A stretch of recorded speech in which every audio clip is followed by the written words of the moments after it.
早くからお集まりいただいてて、いつ始まるんだろうと思ってました。でね、救急車来ました。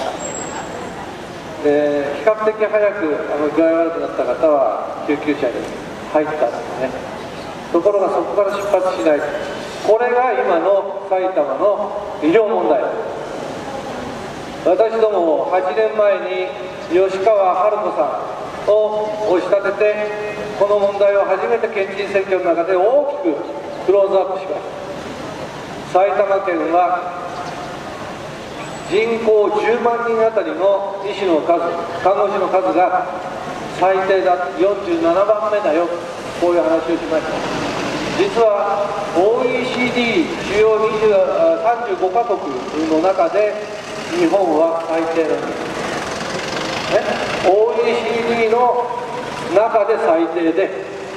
その最低の日本の中で埼玉県は47位ということは世界一最低だということなんですよね。で、そういうふうに8年前申し上げたら、上田先生は10万人あたりでは最下位かもしれないけども、埼玉県って面積の小さい国です、県ですので、面積あたりでいうと全国6位だって言いましたけども、しかし実態としてはその後ですね、選挙が終わった直後、春日部市民病院が9月から小児科と産科の診療を閉鎖するということが新聞発表になりました。8年前ですよ、ね、そしてその年の暮れ12月に秩父市の市長さんが、秩父郡内に第3次救急がないんです。高度救命機能を持った病院がないんです。大里郡の深谷に1隻まで行かないとないんです。で、秩父としても非常に医師不足が深刻ですから、市長さんがですね、秩父市としては自分たちの町からそうした医師を志す若者を、これに奨学金制度を作って応援するというのを、今から7年前ですかね、8年前、その辺ですよ、やったんですよ。で、実は2年前、私キャラバンで秩父市に行きました。そしたら秩父市の保健福祉部長が対応してくれましてね、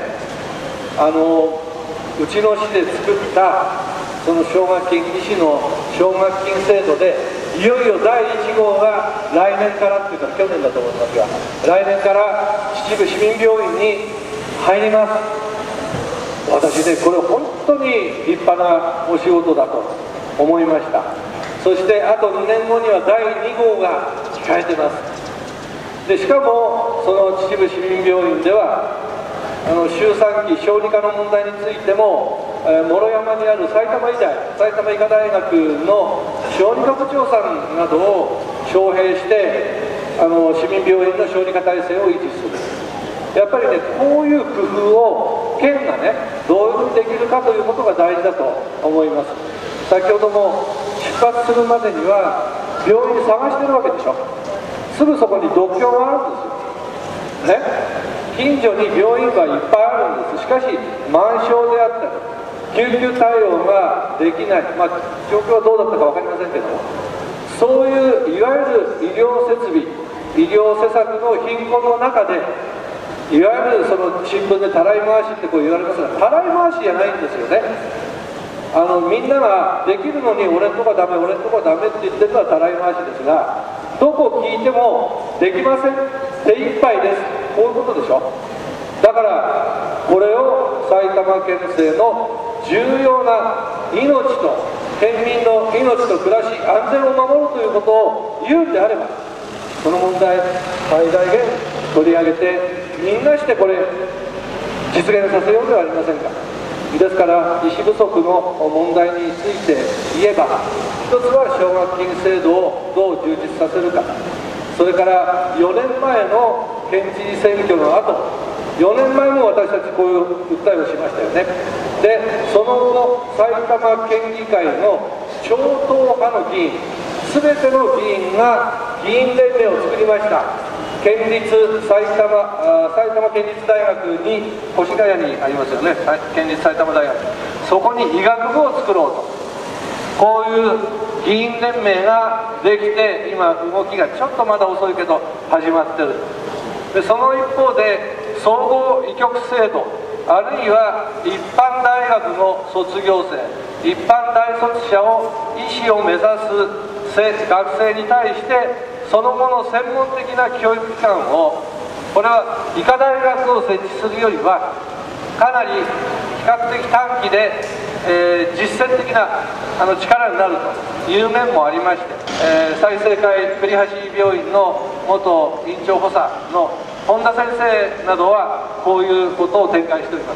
す。そんなことも含めて医療問題でぜひ、埼玉県政を変えていきたい。子どもの貧困の問題、私たちの暮らしの問題、まさに条件整備をしっかりしていかなければなりません。介護保険料を41歳からずっと払い続けていたのに、いざ自分が必要になるとなかなか1年前、2年待ちというような形で入れない。埼玉県内に要介護度の4と5に限定してみても、ダブリを除いてですよ、ダブルエントリーしてるのを外してもおよそ1万ぐらいのね待機者がいるんですよ。金は出してるのに、いざ必要な時に、これはもう保険の制度としても失格ですよね。ですからそういうインフラ整備もしなきゃいけない。でこうしたことは実は地域経済の活性化にもつながるというふうに私は思っています。こうした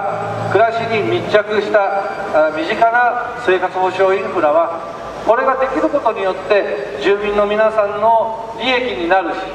同時にその仕事は地元の業者の皆さんが十分にできるわけです。そういうその地元で働く建設業者の皆さんの背中を押すという面でも、今申し上げたような、地域密着型のインフラを整備する、これはねゼネコンでなくたって十分できるわけですよ、地域で。そうすれば建設産業っていうのはゼネコンの元請けから1時2時3時4時とこうね、重層構造的に段階が作られていて、で一番現場で働いてる人に賃金が下りてくる間にどんどんこうやって抜かれてくるわけですからね。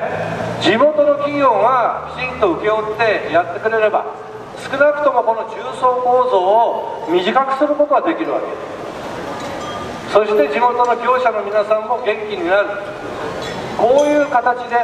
社会保障インフラの整備と地域経済の活性化再生、これをきちんとリンクさせながらみんなで工夫してやっていこう、これが私の政策でございます。さあこうした政策を実現していく上で一番の根源は、この国が平和であるということです。戦争が始まったら人権もへったくれもないですよ、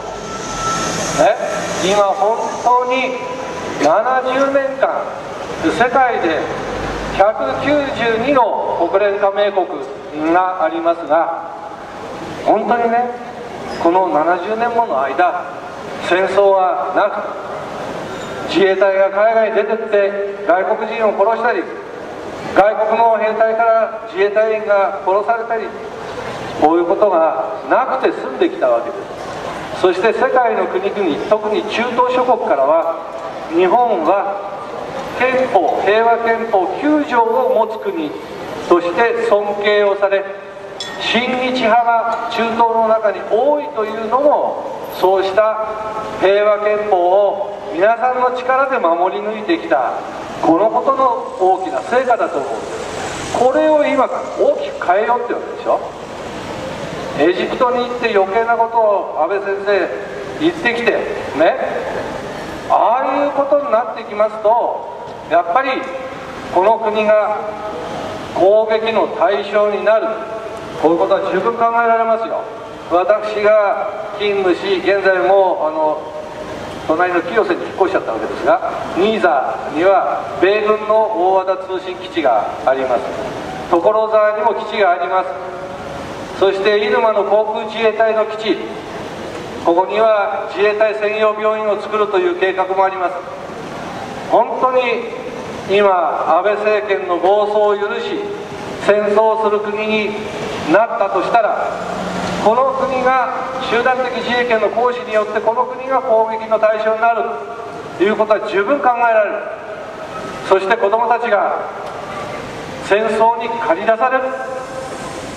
これは何としても止めなきゃいけない。こうした2つの柱をきちんと据えながら、私たち短期間でありますが、